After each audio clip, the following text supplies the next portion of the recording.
Hello friends, welcome back to this channel. लक्ष्य तक आपके साथ डेली करंट अफेयर सेशन में आज हम डिस्कस करने वाले हैं 24 जनवरी 2022 के बहुत ही इंपॉर्टेंट क्वेश्चन। गाइस, आज का सेशन बहुत ही दमदार होने वाला है। दमदार कहने का मतलब है कि आज का जो सेशन है इसमें जितने भी क्वेश्चन हैं सारे के सारे इंपॉर्टेंट है। ये आपके 2022 के आने वाले एग्ज़ाम में 2022 में जो भी एग्ज़ाम होगा उसमें कहीं ना कहीं ज़रूर फंसने वाला है। तो गाइस, आप पेन और नोट पैड लेकर के बैठिए और उसको नोट डाउन करते चलिए। तो चलिए आज का क्वेश्चन देखते हैं। और गाइस, सेशन स्टार्ट करने से पहले प्लीज़ आप लोग क्या करिए, चैनल को शेयर कर दीजिए और जिसने सब्सक्राइब नहीं किया है वो सब्सक्राइब कर दीजिए। जो फर्स्ट टाइम देख रहे हैं वो प्लीज़ सब्सक्राइब कर दीजिए। चलिए आज का सेशन देखते हैं। आज का पहला क्वेश्चन क्या कह रहा है। भारत का पहला जिला सुशासन सूचकांक किसके द्वारा लॉन्च किया गया है। क्या क्वेश्चन कह रहा है, भारत का पहला जिला सुशासन सूचकांक किसके द्वारा लॉन्च किया गया है। केंद्रीय गृह और सहकारिता मंत्रालय के द्वारा जारी किया गया। मतलब ये जो जिला सुशासन सूचकांक है ये पहले मतलब ये कौन से किसके लिए जारी किया गया, जम्मू कश्मीर के लिए जारी किया गया है। और यहाँ पर किसके द्वारा, केंद्रीय गृह और सहकारिता मंत्री, और वो कौन है, ये अमित शाह जी, अमित शाह के द्वारा इसको क्या किया गया है, लॉन्च किया गया है। यह जम्मू कश्मीर के मतलब ये जो सूचकांक है, ये जो सूचकांक है जिला सुशासन सूचकांक, ये जम्मू कश्मीर के 20 जिलों, जम्मू कश्मीर के 20 जिलों के लिए जारी, जम्मू कश्मीर के 20 जिलों के लिए जारी किया गया है, जो कि भारत का पहला सूचकांक है, जो कि भारत का पहला सूचकांक है। इम्पॉर्टेंट है गाइस। तो ये क्लियर हो गया होगा।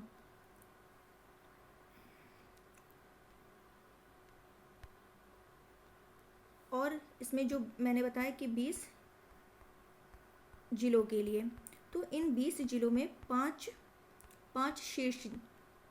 शीर्ष पर हैं। कौन से 5 जिले शीर्ष पर हैं, देख लेते हैं। एक मिनट, ब्लैक नहीं, मुझे रेड ही सही है। चलिए 5 कौन कौन से हैं देख लेते हैं। एक जम्मू है, दूसरा डोडा है, दूसरा कौन सा जिला है, डोडा है। तीसरा सांबा जिला है, तीसरा कौन सा जिला है, सांबा जिला है। चौथा पुलवामा जिला है। और 4th नंबर का जो जिला है वो कौन सा है, श्रीनगर।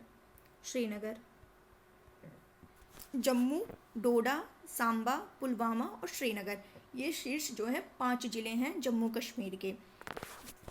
क्लियर हो गया होगा। चलते हैं और देख लेते हैं इसको, मतलब किस विभाग के द्वारा इसको क्या किया गया है, तैयार किया गया है। तो इसको जम्मू कश्मीर सरकार के सहयोग से किसके द्वारा, प्रशासनिक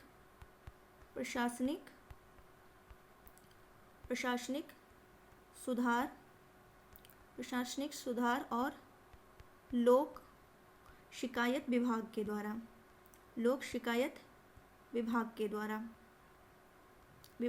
इसको क्या किया गया है, तैयार किया गया है। जम्मू कश्मीर सरकार के सहयोग से प्रशासनिक सुधार और लोक शिकायत विभाग के द्वारा इसको क्या किया गया है, तैयार किया गया है। और इसमें 58 संकेतक, 58 संकेतक वाले 10 शासन क्षेत्र के तहत प्रदर्शन शामिल। तो इससे रिलेटेड जितने भी फैक्ट्स थे मैंने आपको बता दिए हैं। उम्मीद है कि समझ आ रहा होगा। चलते हैं नेक्स्ट क्वेश्चन देखते हैं। नेक्स्ट क्वेश्चन क्या कह रहा है, ये भी इम्पोर्टेंट है। कोक बोरोक दिवस किस राज्य में मनाया जाता है। कौन सा दिवस बता रहा है कि कोक बोरोक दिवस, Coke Borok,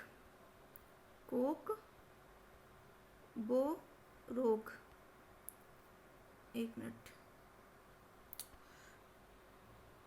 Coke Borok day Coke Borok दिवस किस राज्य में मनाया जाता है? तो ये मनाया जाता है कहाँ पर? त्रिपुरा में मनाया जाता है। कहाँ पर मनाया जाता है? त्रिपुरा में मनाया जाता है। और ये जो है कोक बोरोक दिवस, इसको गाइस जो क्या नाम है इसका, कोक बोरोक दिवस जो है, इसको हम लोग त्रिपुरा में मनाया जाता है, इसलिए इसको त्रिपुरी भाषा दिवस के रूप में भी इसे जाना जाता है। कोक बोरोक दिवस को किस दिवस के रूप में और जाना जाता है? त्रिपुरी भाषा दिवस के रूप में जाना जाता है। अब यहाँ पे त्रिपुरी भाषा आ गया तो इससे संबंधित, यानी इस दिन कुछ ना कुछ हुआ होगा भाषा से रिलेटेड, तभी इसको इस नाम से जानते हैं। तो क्या हुआ था वो देख लेते हैं। और ये कब मनाया जाता है ये देख लेते हैं। 19 जनवरी को त्रिपुरी भाषा दिवस या कोक बोरोक दिवस क्या है? मनाया जाता है। हर साल ये मनाया जाता है। क्या हुआ था कि इस दिन क्या हुआ था? 19 जनवरी 1979 मतलब कि 1979 में कोक बोरोक की आधिकारिक भाषा के रूप में क्या हुई थी? मान्यता मिली थी। इस दिन क्या हुआ था? 1979 को कोक बोरोक, इसको क्या किया गया था? आधिकारिक भाषा के रूप में वहाँ पर मान्यता मिली थी। और इसी की याद में क्या किया जाता है? 19 जनवरी को मतलब कि ये दिवस के रूप में मनाया जाता है। और इस बार जो दिवस मनाया गया वो किस नंबर का है? 44वें नंबर का कोक बोरोक दिवस है। किस नंबर का है? 44वें नंबर का है। तो ये क्लियर हो गया होगा। अगर बात करें त्रिपुरा, एक मिनट गाइस, त्रिपुरा, तो त्रिपुरा के जो सीएम उनका क्या नाम है? विप्लव देव। यहाँ के राज्यपाल कौन है? सत्यदेव नारायण आर्य। यहाँ की राजधानी क्या है? अगरतला। त्रिपुरा की राजधानी क्या है? अगरतला। यहाँ का नृत्य, यहाँ का जो डांस है त्रिपुरा का, वो क्या है? होजागिरी। ये क्लियर हो गया होगा। चलते हैं नेक्स्ट क्वेश्चन पर, ये भी इम्पोर्टेंट है। एक मिनट,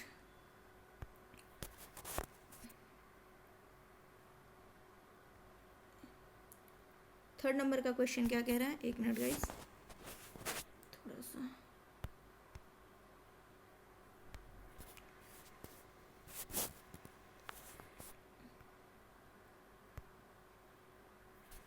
एक मिनट गाइस, कुछ प्रॉब्लम हो रही है, एक मिनट। नेक्स्ट क्वेश्चन क्या है? भारत की पहली यूएनडीपी युवा जलवायु चैंपियन कौन बनी है? क्या कह रहा है क्वेश्चन? कि भारत की पहली यूएनडीपी युवा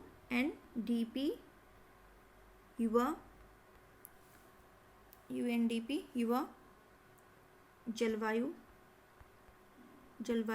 चैंपियन कौन बनी है? तो कौन बनी है? प्राजक्ता कोली बनी है।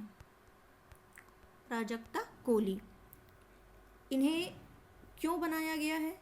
क्यों बनी है? क्या इन्होंने ऐसा काम किया कि इनको यूएनडीपी व जलवायु चैंपियन बन गई? तो इन्होंने क्या किया कि मानसिक स्वास्थ्य, महिला जागरूकता के संबंध में, बालिका शिक्षा के संबंध में काम करने के लिए इन्हें यूएनडीपी युवा जलवायु चैंपियन बनाया गया है। समझ में आ रहा होगा कि इन्होंने क्या किया है? मानसिक स्वास्थ्य, बालिका शिक्षा और महिलाओं के अधिकारों के प्रति उनके योगदान के कारण उन्हें ये उपाधि दी गई है। कौन सी उपाधि? यूएनडीपी युवा जलवायु चैंपियन की उपाधि उन्हें दी गई है इनके योगदान के कारण। वो कौन से योगदान थे मैंने डिस्कस कर दिया है। और इनको अब क्या किया जा रहा है? इनको और भी वर्क सौंपा जा रहा है, जैसे कि इनको ग्लोबल वार्मिंग, जलवायु संकट, जैव विविधता के नुकसान जैसे मुद्दों पर ये क्या करें? जागरूकता बढ़ाएं और जो मतलब यंग जनरेशन है उनके साथ बातचीत करें, इसका उन्हें काम सौंपा जाएगा। तो ये आपको क्लियर हो गया होगा। अगर बात करें यूएनडीपी की, यहाँ एक टर्म आया है यूएनडीपी। तो यूएनडीपी जो है ये संयुक्त राष्ट्र संगठन है। या क्या है, संयुक्त राष्ट्र संगठन है। यूएनडीपी जो है संयुक्त राष्ट्र क्या है, संगठन है। और इसकी स्थापना जो हुई थी 1965 में हुई थी। इसकी स्थापना कब हुई थी, 1965 में हुई थी। अगर इसके हेडक्वार्टर की बात करें तो वो कहाँ है, यूएनडीपी का हेडक्वार्टर कहाँ है, न्यूयॉर्क में है। और ये जो यूएनडीपी है ये काम क्या करती है, तो ये जो है ये देश मतलब जो इन मतलब जो इसमें संस्था देश हैं उनको गरीबी दूर करने और सतत आर्थिक विकास के साथ साथ क्या करता है, मानव विकास हासिल करने में ये क्या करती है, यूएनडीपी मदद करती है। और ये जो यूएनडीपी है ये संयुक्त राष्ट्र की सबसे बड़ी विकास सहायता एजेंसी है। क्लियर हो गया होगा। और ये यूएनडीपी जो है ये एक रिपोर्ट जारी करती है जिसका नाम है HDI, ह्यूमन डेवलपमेंट इंडेक्स। ये क्लियर हो गया होगा। तो इससे रिलेटेड जो भी फैक्ट बनने वाले थे मैंने क्लियर कर दिया है। आई होप समझ में आ रहा होगा। समझ आ रहा हो तो गाइज शेयर करते रहिए चैनल को। चलते हैं नेक्स्ट क्वेश्चन देखते हैं क्या कह रहा है कि 23 जनवरी 2022 को, एक मिनट प्राजक्ता कोहली को मैं दिखा दूँ, एक मिनट, एक मिनट गाइज, ये देखिए, ये India's first UNDP youth climate champion, content creator और अभिनेत्री प्राजक्ता कोहली भारत की पहली यूएनडीपी युवा जलवायु चैंपियन बनी है। तो ये आप देख, एक मिनट, ये आप देख रहे होंगे, ये हैं। चलते हैं अपने नेक्स्ट क्वेश्चन पर। हमारा नेक्स्ट क्वेश्चन क्या कह रहा है, 4th नंबर का क्वेश्चन है। ये कह रहा है कि 23 जनवरी 2022 को व्यक्तिगत श्रेणी में सुभाष चंद्र बोस आपदा प्रबंधन पुरस्कार, इसको क्या करिए, जितना स्टार बनाना हो बना लीजिए, ये एग्ज़ाम में छपेगा।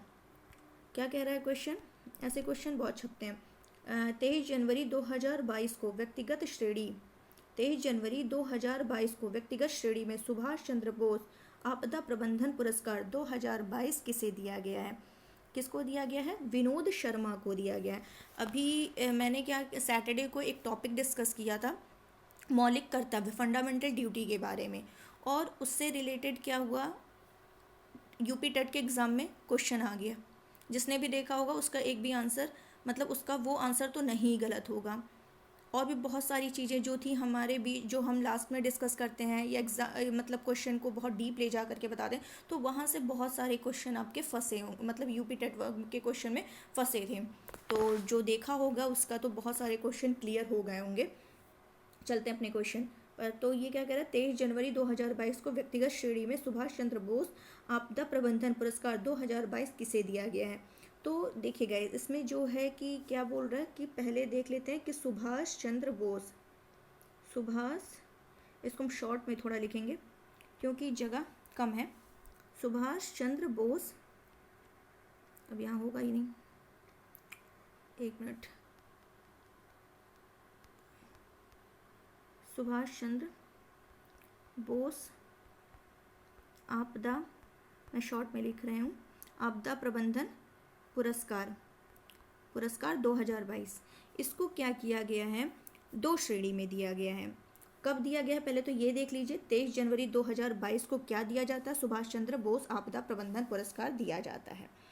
23 जनवरी को क्यों दिया जाता है तो इसको बताने की ज़रूरत नहीं पड़ेगी शायद, क्योंकि 23 जनवरी को क्या होता है, सुभाष चंद्र बोस जी की जयंती। तो इसी के दिन क्या करते हैं, सुभाष चंद्र बोस आपदा प्रबंधन पुरस्कार प्रदान किया जाता है। तो इसको 2 श्रेणी, इसको क्या किया गया है, 2 श्रेणी में प्रदान किया गया है। 2 श्रेणी में, जैसे कि एक है व्यक्तिगत श्रेणी, यहाँ मैंने क्वेश्चन पूछा है व्यक्तिगत श्रेणी में, तो देख लेते हैं व्यक्तिगत श्रेणी में, व्यक्तिगत श्रेणी में, और दूसरा है संस्थागत श्रेणी में, संस्थागत, एक मिनट फिर से लिखना पड़ेगा, चलिए इसको यहीं कर दे रहे हैं। एक है व्यक्तिगत श्रेणी में, व्यक्तिगत श्रेणी में, और दूसरा है संस्थागत श्रेणी में, संस्थागत श्रेणी में। तो व्यक्तिगत श्रेणी में तो किसे मिला है, विनोद शर्मा को मिला है। व्यक्तिगत श्रेणी में किसको दिया गया है ये पुरस्कार, विनोद शर्मा को दिया गया है। और संस्थागत श्रेणी की बात करें तो वो किसको दिया गया है, ये दिया गया है गुजरात आपदा प्रबंधन गुजरात आपदा प्रबंधन संस्थान। अगर व्यक्तिगत श्रेणी का पूछे तो ध्यान रखना है आपको विनोद शर्मा, संस्थागत श्रेणी में पूछे तो ध्यान रखना है गुजरात आपदा प्रबंधन संस्थान को ये प्रदान किया गया है। ये विनोद शर्मा जो हैं ये सिक्किम राज्य आपदा प्रबंधन प्राधिकरण के क्या हैं, उपाध्यक्ष हैं। जो ये विनोद शर्मा हैं ये क्या हैं, सिक्किम राज्य आपदा प्रबंधन प्राधिकरण के क्या हैं, उपाध्यक्ष हैं। इन्हें भी व्यक्तिगत श्रेणी में ये पुरस्कार मिला है और इस पुरस्कार में इनको क्या मिला है, 5 लाख रुपए और एक क्या है, प्रशस्ति पत्र, और एक क्या मिला है, प्रशस्ति पत्र मिला है। और अगर संस्था की बात करें कि गुजरात आपदा प्रबंधन संस्थान को क्या मिला है, तो इनको मिला है 51 लाख रुपए। कितने, 51 लाख रुपए, और एक क्या मिला है, प्रमाण पत्र मिला है। व्यक्तिगत श्रेणी में विनोद शर्मा को 5 लाख और एक प्रमाण पत्र, और संस्थागत श्रेणी में गुजरात आपदा प्रबंधन संस्थान को 51 लाख और प्रमाण पत्र मिला है। ये आपको क्लियर हो गया होगा। और देख लेते हैं कुछ फैक्ट। क्वेश्चन कहाँ गए, ये कि मतलब 23 जनवरी, जो कि मैं ऑलरेडी बता चुकी हूँ कि 23 जनवरी को सुभाष चंद्र बोस की जयंती पर यह प्रदान किया जाता है। और अगर बात करें कि 2021 में व्यक्तिगत, ये तो 2022 का पुरस्कार की बात कर रहा है। कभी कभी क्या करता है एग्ज़ाम में, मतलब लास्ट ईयर का पूछ लेता है, प्रेजेंट टाइम का ना पूछ करके लास्ट ईयर का पूछ लेता है। तो हमें क्या करना है, हमें प्रेजेंट का भी और लास्ट दो का तो पता होना ही चाहिए। तो ये देख लेते हैं कि इसको 2021 का जो व्यक्तिगत श्रेणी में दिया गया है वो दिया गया है राजेंद्र भंडारी को दिया गया था। राजेंद्र भंडारी को, किसको दिया गया था, राजेंद्र भंडारी को। आई होप क्लियर हो गया होगा आप लोगों को। तो अब हमें नेक्स्ट क्वेश्चन की तरफ चलना चाहिए। नेक्स्ट क्वेश्चन हमारा क्या कह रहा है कि जनवरी 2022 यानी कि जनवरी 2022 में भारतीय नौसेना ने बंगाल की खाड़ी में किस देश के साथ समुद्री साझेदारी अभ्यास किया है। क्या क्वेश्चन कह रहा है, एक बार फिर से पढ़ते हैं। जनवरी 2022 में भारतीय नौसेना ने बंगाल की खाड़ी में किस देश के साथ समुद्री साझेदारी अभ्यास किया है। पहले तो ये फैक्ट रखना है कि कहाँ पर अभ्यास किया गया, तो बंगाल की खाड़ी, बे ऑफ बंगाल, बंगाल की खाड़ी पर, बंगाल की खाड़ी में क्या किया गया, समुद्री साझेदारी अभ्यास किया गया। तो कौन कौन से, भारत एंड जापान, भारत और जापान ने क्या किया, ये साझेदारी में समुद्री अभ्यास किया। और ये देख लेते हैं कि जो भारत है, मतलब भारत की तरफ से, क्या कहा मैंने, भारत की तरफ से, एक मिनट, भारत की तरफ से किस ने भाग लिया, तो भारत की तरफ से INS शिवालिक, मतलब भारतीय पक्ष का जो प्रतिनिधित्व किया वो भारतीय नौसेना के जो जहाज हैं INS शिवालिक और INS कदमत, ये क्या हैं, ये दोनों भारतीय नौसेना के जहाज हैं। क्या नाम है इनका, INS शिवालिक और INS कदमत, ठीक है। तो ये क्लियर हो रहा होगा आप लोगों को। तो ये भारत की तरफ से भारतीय नौसेना के जो जहाज हैं INS कदमत और INS शिवालिक ने भाग लिया। और जापान की तरफ से देखा जाए तो, जापान की तरफ से, एक मिनट हटा दे रहे हैं इसको,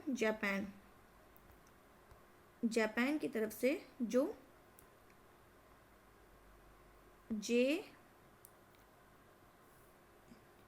मतलब इसको फुल फॉर्म में ही बता दे रहे हैं। जापान की तरफ से जापान मैरीटाइम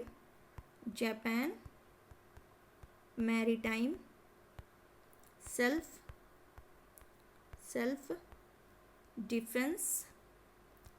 डिफेंस फोर्स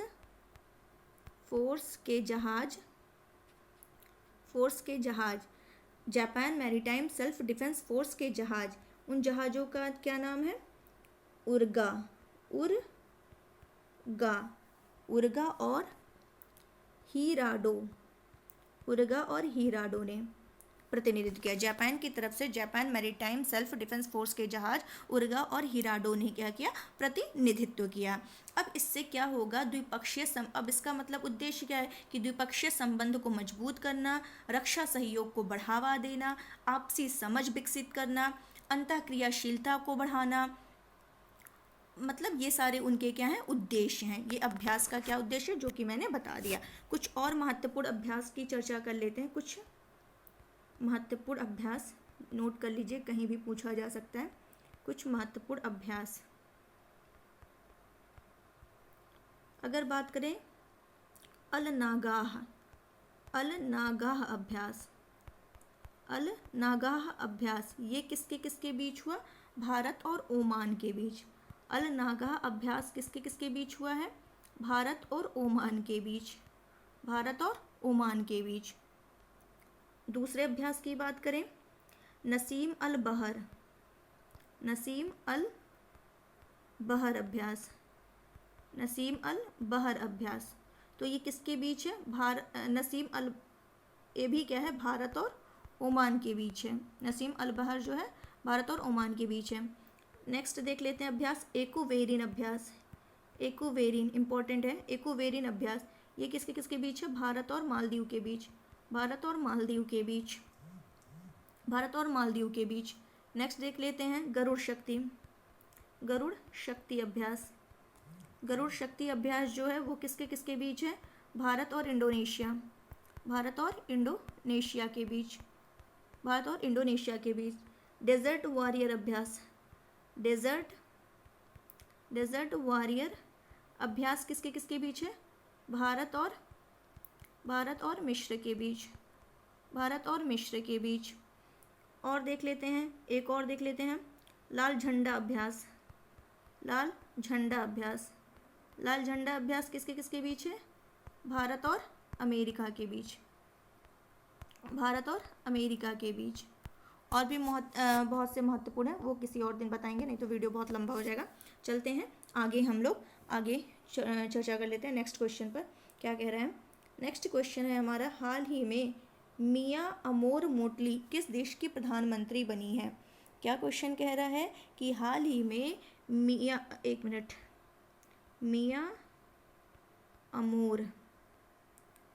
अमोर मोटली, इनका क्या नाम है? मियां अमोर मोटली, ये किस देश की प्रधानमंत्री बनी है? तो ये बनी है बारबाडोस की। बारबाडोस की ये क्या बनी है? प्रधानमंत्री बनी है। बारबाडोस की ये क्या बनी है? प्रधानमंत्री बनी है। और इनको दिखा दे रहे हैं आपको कि ये कौन है जो बनी है। एक मिनट,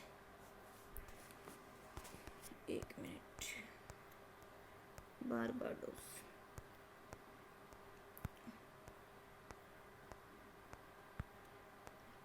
ये हैं गाइस, ये हैं मियां अमोर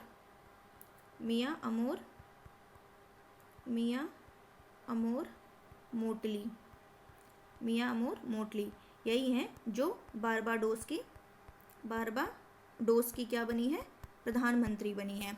और ये जो है ये अपने ये इनका कौन सा कार्यकाल है? सेकंड। ये इनका कौन सा कार्यकाल है? दूसरा कार्यकाल है। और ये क्या था कि 2018 में एक मिनट थोड़ा यहाँ देख लेते हैं। 2018 में ये बारबाडोस की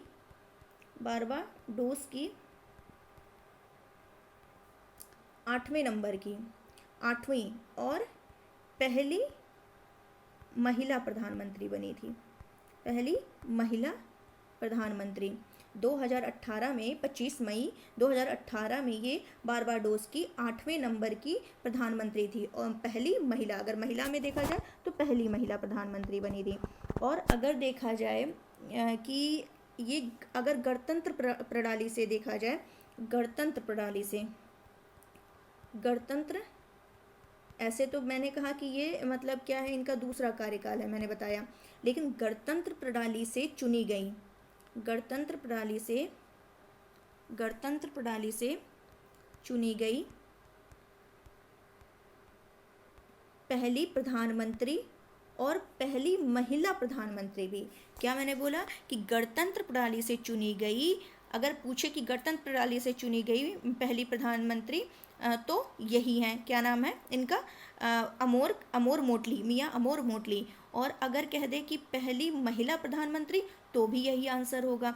अभी मैंने आई थिंक समझ में आ रहा होगा आपको कि मैं क्या कहना चाह रही हूँ कि एक तरफ तो मैंने कहा कि ये 8वें नंबर की हैं और पहली महिला प्रधानमंत्री हैं, दूसरी तरफ मैंने क्या कहा कि ये इनका दूसरा कार्यकाल है, समझ में आ रहा होगा, दूसरा कार्यकाल है। लेकिन अगर क्वेश्चन पूछे कि गणतंत्र प्रणाली से जो चुनी गई पहली प्रधानमंत्री हैं तो इन्हीं का नाम आएगा, मियाँ अमोर मोटली। और पहली महिला प्रधानमंत्री पूछे तो भी इन्हीं का नाम आएगा, क्या नाम आएगा, मियाँ अमोर मोटली। आई थिंक अब क्लियर हो गया होगा। और अगर बारबाडोस की राजधानी, एक मिनट, बारबाडोस दिखाई दें आपको, ये देखें, पहले यहाँ दिखा दे रहे हैं, ये है आपका, ये दिख रहा होगा आपको, ये है बारबाडोस, थोड़ा जूम कर दे, ये देखिए, ये है बारबाडोस। बारबाडोस की अगर राजधानी की बात करें, राजधानी क्या है, तो क्या है इसकी राजधानी, ब्रिज टाउन। क्या है राजधानी इसकी, ब्रिज टाउन। अगर इसकी करेंसी की बात करें, मुद्रा की बात करें, किसकी, बारबाडोस की मुद्रा की बात करें तो क्या रहेगा, बारबाडोस डॉलर, बारबाडोस डॉलर। आपको सेशन समझ आ रहा होगा, समझ आ रहा हो तो गाइस शेयर करते रहिए, लाइक कर ही दीजिए। चलते हैं अपने नेक्स्ट क्वेश्चन पर। नेक्स्ट क्वेश्चन हमारा क्या कह रहा है देख लेते हैं। 7 नंबर क्वेश्चन है, 21 जनवरी 2022 को banking on electric vehicle in India शीर्षक से रिपोर्ट किसने जारी की है। क्या क्वेश्चन कह रहा है कि 21 जनवरी 2022 को banking on electric vehicle in India शीर्षक से, कौन सा शीर्षक है, banking on electric vehicle in India, लिख दे रहे हैं, बैंकिंग ऑन इलेक्ट्रिक व्हीकल, ये ई है, ठीक है, व्हीकल इन इंडिया। तो इस शीर्षक से किसने रिपोर्ट जारी की है, तो जारी किया है NITI Aayog, Rocky mountain institute और RMI इंडिया द्वारा। इन लोगों ने मिलकर के ये रिपोर्ट जारी की है, NITI Aayog, Rocky mountain institute और RMI इंडिया, इन तीनों के द्वारा ये जारी किया गया है। क्या, ये रिपोर्ट जारी की गई। ये जो मैंने शीर्षक से जो banking on electric vehicle in India बताया, ये किसके द्वारा जारी की गई है, इन्हीं तीनों के द्वारा मिलकर के ये जारी किया गया है।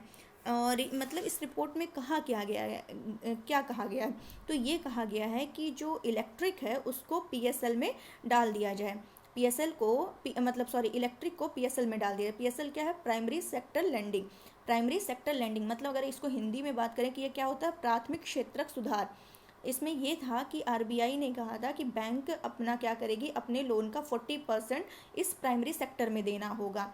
बैंकों को अपने लोन का 40% किसको देना होगा, PSL में देना होगा। और सबसे बड़ा हिस्सा कहाँ जाएगा, कृषि में जाएगा। अब इसमें क्या किया गया है, अभी जो ये इस शीर्षक से जो रिपोर्ट जारी की गई है इन तीनों संस्थाओं के द्वारा, तो इसमें ये कहा गया है कि इलेक्ट्रिक को भी इसमें PSL में डाला जाए। तो ये पूरी शीर्षक में बात की गई, इस रिपोर्ट में बात की गई है। चलते हैं नेक्स्ट क्वेश्चन देख लेते हैं। क्या नेक्स्ट क्वेश्चन कह रहा है कि किसने अकेले विमान उड़ाकर दुनिया का चक्कर काटने वाली, कौन है वो जो अकेले विमान उड़ाकर दुनिया का चक्कर काटने वाली सबसे कम उम्र की महिला बन गई हैं। क्या क्वेश्चन मैंने कहा कि अकेले विमान उड़ाकर दुनिया का चक्कर काटने वाली सबसे कम उम्र की महिला कौन बन गई हैं, तो वो कौन है, जारा रदरफोर्ड।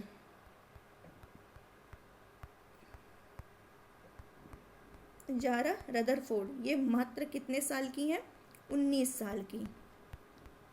19 साल की एज में उन्होंने क्या किया, मतलब क्या किया, इन्होंने अकेले ही विमान उड़ाकर दुनिया का चक्कर काटने वाली सबसे कम उम्र की महिला यानी कि 19 ईयर की हैं ये।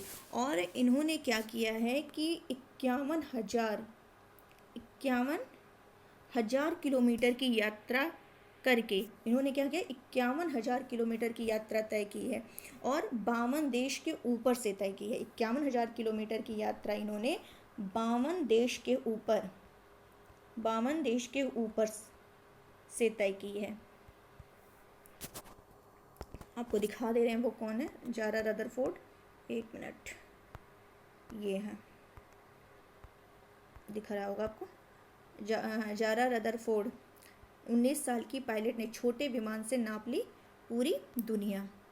ये देखिए, ये है, ये जब 14 साल की थी तभी से पायलट की ट्रेनिंग ले रही हैं। ये देखिए, ये हैं जारा रदरफोर्ड, आप लोग देख सकते हैं। चलते हैं नेक्स्ट क्वेश्चन पर। ये आप समझ गए होंगे, आपको समझ आ गया होगा ये क्वेश्चन। जारा रदरफोर्ड, एक मिनट, और अगर पूछ ले कि उत्तरी ध्रुव के ऊपर से उड़ान भरने वाली पहली महिला पायलट दल का नेतृत्व किसने किया था, तो वो जोया अग्रवाल। क्या क्वेश्चन मैंने बोला, उत्तरी ध्रुव के ऊपर से उड़ान भरने वाले पहली महिला पायलट दल का नेतृत्व किसने किया था, जोया अग्रवाल। ये क्लियर हो गया होगा। चलते हैं नेक्स्ट क्वेश्चन पर। हम अपने क्या कह रहा है, एक मिनट। प्रधानमंत्री नरेंद्र मोदी ने 5 फरवरी 2022 को कहाँ पर स्टैचू ऑफ इक्वलिटी का अनावरण करेंगे। क्या क्वेश्चन कह रहा है कि 5 फरवरी 2022 को कहाँ पर स्टैचू ऑफ इक्वलिटी का अनावरण करेंगे, तो वो क्या है आंसर, हैदराबाद। कहाँ पर करेंगे, हैदराबाद। हम हैदराबाद के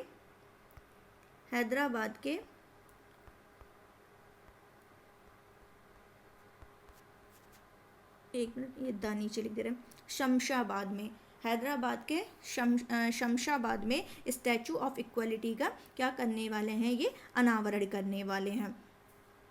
और ये एक मिनट मेरे पास होगा, एक मिनट,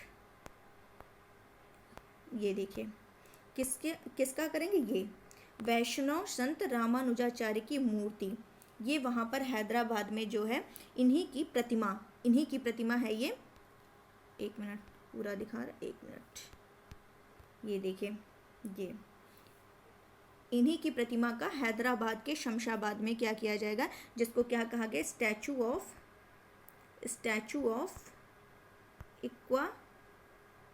इक्वालिटी। स्टैचू ऑफ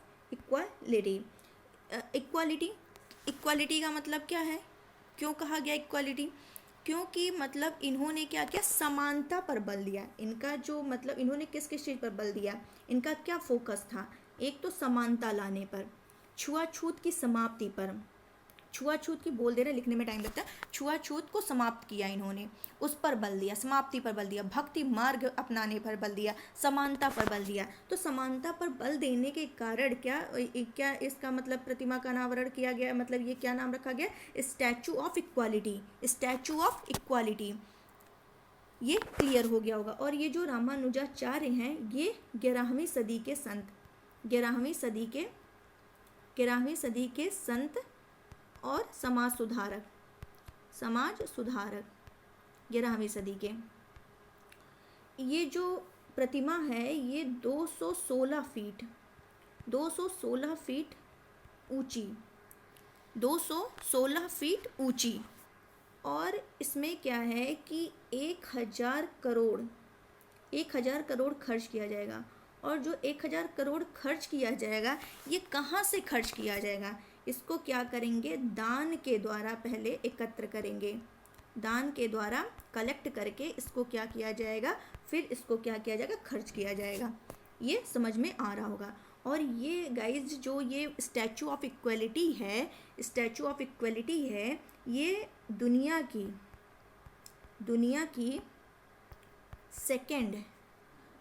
की सेकंड यानी कि दुनिया की दूसरी सबसे ऊंची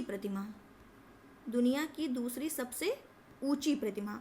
अब दिमाग में ये क्वेश्चन आना चाहिए, जब दूसरी ये है तो पहली कौन, दुनिया की दूसरी बैठी हुई ऊंची, एक मिनट थोड़ा सा मैंने छोड़ दिया, दुनिया की दूसरी बैठी हुई, एक मिनट यहाँ मैं ऐड कर दे रही हूँ, या फिर रुकिए फिर से ही लिख दे रहे हैं कि दुनिया की दूसरी बैठी हुई, ये बैठी हुई है ना, बैठी हुई दुनिया की दूसरी बैठी हुई सबसे ऊंची प्रतिमा। ये अब ये क्वेश्चन आ रहा होगा कि अगर ये दूसरी है तो पहली कौन सी होगी, तो पहली जो बैठी हुई सबसे ऊंची प्रतिमा है वो थाईलैंड में है। वो कहाँ पर है? थाईलैंड में है। और किसकी है? महात्मा बुद्ध जी की है।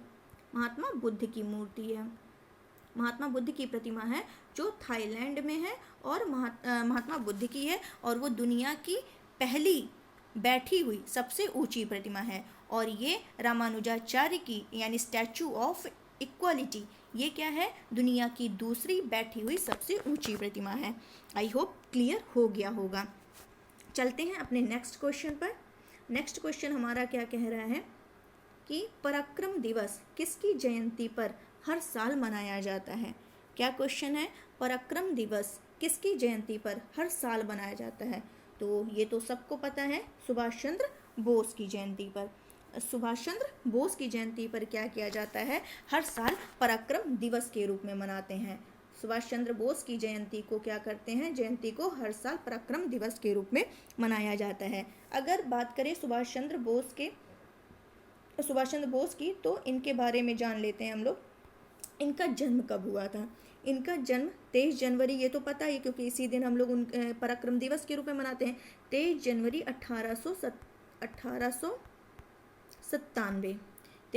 1897 को इनका जन्म हुआ था। कहाँ हुआ था? कटक में। कटक कहाँ है? ओडिशा। कटक कहाँ है? ओडिशा। ये क्लियर हो गया होगा। आगे चलते हैं और इनके बारे में थोड़ा जानते हैं। एक मिनट पहले दिखाई दे, ये देखिए यहाँ लिखा भी हुआ है 23 जनवरी 2022 को नेताजी सुभाष चंद्र जी के जयंती के अवसर पर देश भर में पराक्रम दिवस मनाया गया। अब यहाँ लिखते हैं, अगर इनके बारे में बात किया जाए तो ये इनका जन्म कटक में हुआ था, बता ही दिया मैंने। और ये ICS के लिए चुने गए थे। ICS के लिए चुने गए थे, भारतीय सिविल सेवा के लिए इन्हें चुना गया था। लेकिन इन्होंने क्या किया? उस सेवा में शामिल होने से इनकार कर दिया। क्यों इनकार कर दिया? क्योंकि वो क्या था, वो ब्रिटिश सरकार की सेवा नहीं करना चाहते थे, इसीलिए उन्होंने इसमें शामिल होने से इनकार कर दिया। और अगर बात करें कि इन्होंने क्या, इनकी एक पुस्तक है जो कि बहुत ही इम्पोर्टेंट है, नोट कर लीजिए। क्या है उनकी पुस्तक का नाम? ये आप लोग नोट कर लीजिए, बहुत इम्पोर्टेंट है। The Indian struggle. ये बहुत इंपॉर्टेंट है, हिस्ट्री के पॉइंट ऑफ व्यू से पूछता है क्वेश्चन। द इंडियन स्ट्रगल किसकी पुस्तक है? तो सुभाष चंद्र बोस जी की है। और इन्होंने एक मतलब अखबार निकाला था जिसका नाम था स्वराज, तो ये भी नोट कर लीजिए। स्वराज नाम से एक अखबार इन्होंने शुरू किया था, नेताजी सुभाष चंद्र बोस जी ने स्टार्ट किया था। और इस मतलब ये जो पुस्तक है द इंडियन स्ट्रगल, इन्होंने इसमें क्या किया है? 1920 और 1942 के बीच भारतीय स्वतंत्रता आंदोलन को क्या किया है? शामिल किया है। और बात करें इनके बारे में तो जय हिंद ये शब्द किसके द्वारा गढ़ा गया? तो नेताजी सुभाष चंद्र बोस जी के द्वारा ही किया गया। और बात करें 1938 बहुत इम्पोर्टेंट है, आपको करंट से लेकर के हिस्ट्री में लेते चले गए हैं। तो 1938 में क्या हुआ था? हरिपुरा अधिवेशन की अध्यक्षता किसने की थी? सुभाष चंद्र बोस जी ने की थी। और 1939 में जो त्रिपुरी अधिवेशन हुआ था, 1939 में कौन सा पूछता है, मिलाने को आता है कि 1939 में कौन सा अधिवेशन हुआ था? त्रिपुरी अधिवेशन हुआ था। तो इस अधिवेशन में सुभाष चंद्र बोस जी ने क्या किया था? इस्तीफा दे दिया था। और फिर क्या होता है? 1939 में ही ये क्या करते हैं? 1939 में ये क्या करते हैं? फॉर ऑल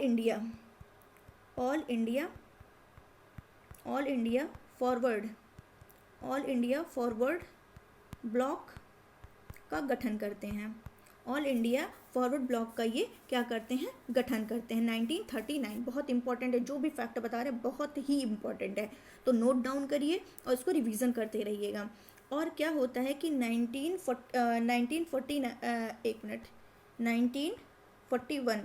1941 में क्या होता है कि बोस जी अफ़गानिस्तान और सोवियत संघ के रास्ते होते हुए जर्मनी जाते हैं, और जर्मनी में जाते हैं तो वहाँ पे जो वहाँ के नेता थे, जर्मन नेता थे, अन्य भारतीय छात्र थे और जो यूरोपीय राजनीतिक नेता थे, उनसे ये मिलते हैं।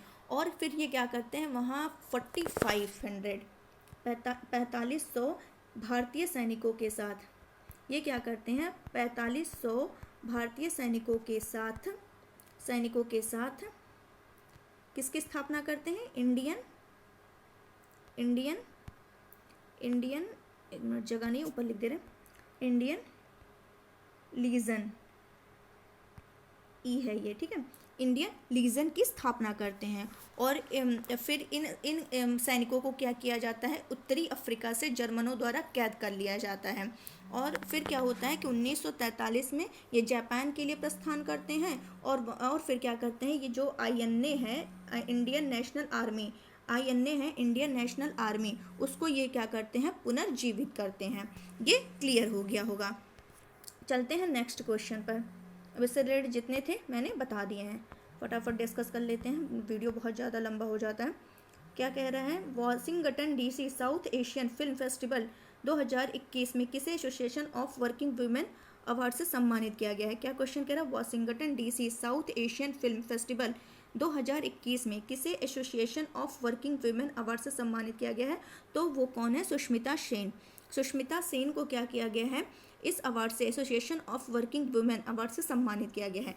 किसके लिए सम्मानित किया गया है, आर्या 2 जो मूवी है उसके लिए इनको सम्मानित किया गया है।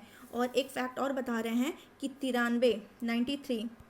93 नंबर का जो ऑस्कर अवार्ड था, ऑस्कर अवार्ड में सर्वश्रेष्ठ फिल्म का अवार्ड में सर्वश्रेष्ठ फिल्म का अवार्ड किसको मिला था, नोमैडलैंड को, बहुत ही इंपॉर्टेंट है। तो 93 नंबर का ऑस्कर अवार्ड में सर्वश्रेष्ठ फिल्म का अवार्ड किसको मिला, नोमैडलैंड को मिला। ये भी क्लियर हो गया होगा। नेक्स्ट क्वेश्चन है, लास्ट क्वेश्चन है कि हाल ही में नेताजी रिसर्च ब्यूरो द्वारा नेताजी पुरस्कार 2022 से किसे सम्मानित किया गया है। हाल ही में नेताजी रिसर्च ब्यूरो द्वारा नेताजी पुरस्कार 2022 से किसे सम्मानित किया गया है, शिंजो अबे जी जो हैं वो PM है, कहाँ के, जापान के पूर्व PM, जापान के पूर्व प्रधानमंत्री हैं कौन, शिंजो अबे। इन्हीं को ही क्या किया गया है, नेताजी रिसर्च ब्यूरो के द्वारा नेताजी पुरस्कार 2022 से सम्मानित किया गया है। और ये सुभाष चंद्र बोस जी के 125वें जयंती पर यह सम्मान दिया गया। इस बार जो उनकी जयंती थी किस नंबर की थी, 125 नंबर की थी।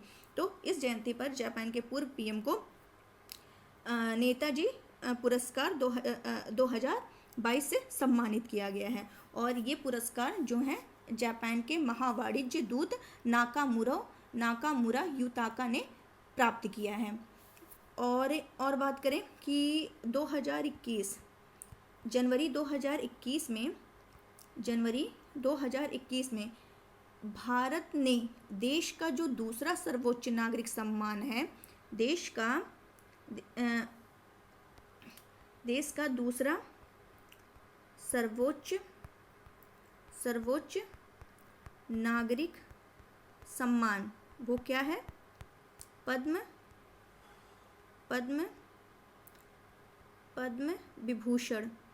पद्म विभूषण से सम्मानित किया। देश का जो दूसरा सर्वोच्च नागरिक सम्मान पद्म विभूषण से शिंजो अबे को जनवरी 2021 में सम्मानित किया था। तो ये भी इम्पोर्टेंट है, ये भी नोट डाउन कर लीजिएगा। चलते हैं अपने अभ्यास प्रश्न की तरफ, जल्दी इसको फिनिश करते हैं, बहुत लेट हो रहा है। क्या क्वेश्चन कह रहा है, किस सुल्तान के काल में खालिसा भूमि अधिक पैमाने में विकसित हुई थी। पहला क्वेश्चन हमारा क्या कह रहा है, किस सुल्तान के काल में खालिसा भूमि अधिक पैमाने में विकसित हुई। तो ऑप्शन है गयासुद्दीन बलबन, अलाउद्दीन खिलजी, मोहम्मद बिन तुगलक, फिरोज शाह तुगलक। तो आंसर क्या होना चाहिए, आपके दिमाग में आ गया होगा क्या आंसर होना चाहिए, अलाउद्दीन खिलजी, अलाउद्दीन खिलजी, अलाउद्दीन खिलजी। क्लियर हो गया होगा। तो अलाउद्दीन खिलजी ने क्या किया, मतलब उन सभी व्यक्तियों से भूमि छीन ली, उन सभी व्यक्ति से भूमि छीन ली जिन्हें जिन्हें क्या था, मिल्कियत के रूप में, या वक्फ वक्फ वक्फ, एक होता है मिल्क, एक होता है मिल्क और एक था वक्फ। तो इन दोनों रूपों में जिसे जिसे भूमि प्रदान की गई थी वो क्या करते हैं, अलाउद्दीन खिलजी के द्वारा क्या की जाती है, छीन ली जाती है। मिल्कियत का मतलब क्या होता है कि जो राज्य के द्वारा प्रदान की गई होती है, संपत्ति, पेंशन, इनाम, ये सब जो मिल्कियत मतलब जो राज्य के द्वारा प्रदान की गई होती है उसको भी छीन लिया। और वक्फ क्या होता है, इसमें जो धर्मार्थ के द्वारा प्राप्त हुई भूमि, धर्मार्थ कार्य के लिए इसमें जो प्राप्त हुई भूमि थी उसको भी क्या होता है, छीन ली जाती है।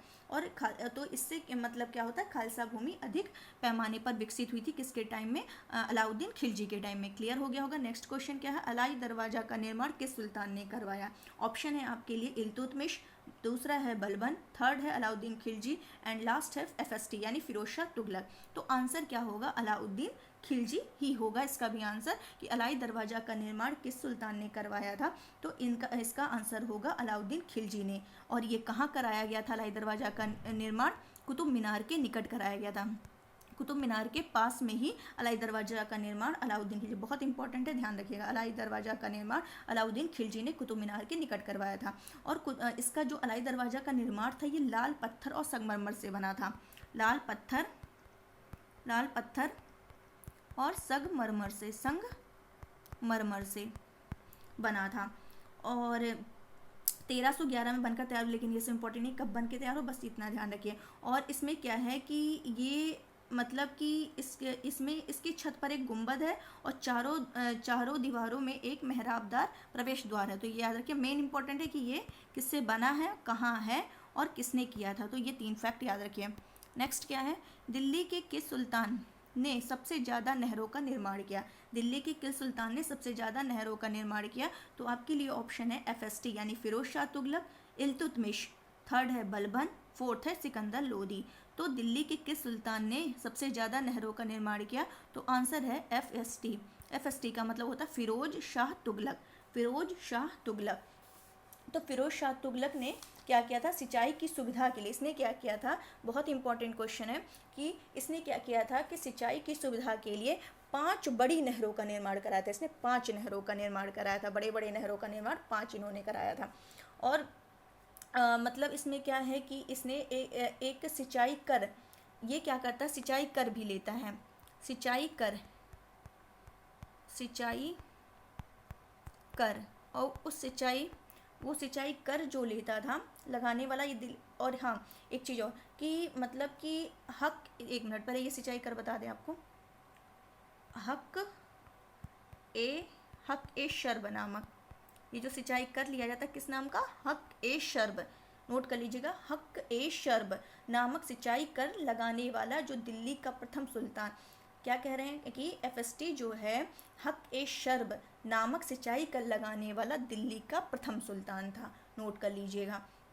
ये क्लियर हो गया। चलते हैं नेक्स्ट क्वेश्चन पर, किस सुल्तान ने एफएसटी द्वारा स्थापित दारुल शफा क्या था। 4th नंबर क्वेश्चन है, एफएसटी वही फिरोज शाह तुगलक द्वारा जो इसके द्वारा जो चलाया गया था दारुल शफा ये क्या था, ये शफा अफाफा रा की मात्रा रहेगा। तो दारुल शफा क्या था, तो एक ऑप्शन है आपके लिए, एक दानशाला, खैराती अस्पताल, एक पुस्तकालय या तीर्थ यात्रियों के लिए एक अतिथि गृह है। तो क्या आंसर होना चाहिए, दारुल शफा, नाम से थोड़ा लग रहा होगा, क्या आंसर होना चाहिए, एक खैराती अस्पताल था। दारुल शफा क्या था, बहुत इंपॉर्टेंट है, एक क्या था, खैराती अस्पताल, अस्पताल, एक खैराती क्या था, अस्पताल था। तो ये क्या कर मतलब ये जो मतलब एफएसटी था, फिरोज शाह तुगलक था, ये राज्य के खर्च पर हज की व्यवस्था करने वाला पहला भारतीय शासक था।